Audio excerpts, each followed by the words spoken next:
దూత media power of news. నమస్తే, welcome to Dootha media. నేను పవర్. గత 3 రోజులుగా ఇజ్రాయెల్ అమెరికా దాడులతో మధ్యప్రాచ్యంలో ఉద్రిక్తలు తీవ్రమయ్యాయి. అయితే అమెరికా దాడులకు ముందే అప్రమత్తమైన ఇరాన్ తన అణు కార్యక్రమంలో కీలకమైన 400 కిలోల 60% సమృద్ధ యురేనియాన్ని రహస్య స్థానాలకు తరలించినట్టు తెలుస్తుంది. ఈ యురేనియం ఆయుధ స్థాయి 90% సమృద్ధికి చేరువలో ఉంది. దీంతో 10 అణుబాంబులను తయారు చేయవచ్చని నిపుణులు అంచనా వేస్తున్నారు. జూన్ 20 నుంచి 21 వరకు శాటిలైట్ చిత్రాల్లో ఫోర్డ్ ఇస్ఫహాన్ సమీపంలో టన్నెల్లోకి 16 కార్గో ట్రక్కులు ప్రవేశించినట్లు గుర్తించారు. ఇది యురేనియం తరలింపునకు సంకేతికంగా భావించారు. ఇరాన్ రివల్యూషనరీ గార్డ్స్ యురేనియాన్ని రహస్య స్థావరాలకు తరలించినట్టు ఒక సీనియర్ ఇరాన్ అధికారి వెల్లడించారు. జూన్ 21న ఇజ్రాయెల్ ఇరాన్లోని నటాంజా ఇస్ఫహాన్ అణుస్థావరాలపై వైమానిక దాడులు చేసింది.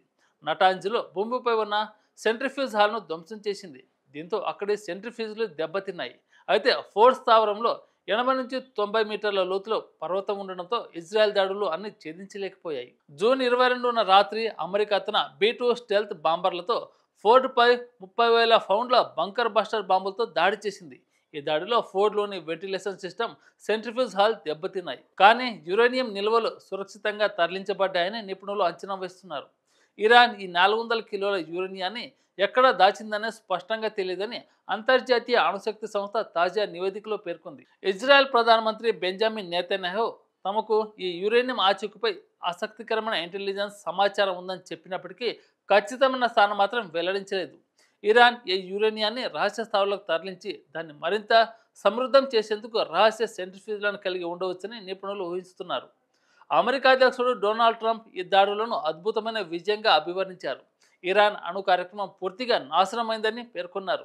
అయితే నిపుణులు ఈ దాడులు ఇరాన్ అణు కార్యక్రమాన్ని పూర్తిగా నాశనం చేయలేదని, యురేనియం నిల్వలు సురక్షితంగా ఉన్నాయని అంటున్నారు. ఇరాన్ విదేశాంగ మంత్రి అబ్బాస్ అర్నాచి ఈ దాడులను అంతర్జాతీయ చట్టాల ఉల్లంఘన ఖండించారు.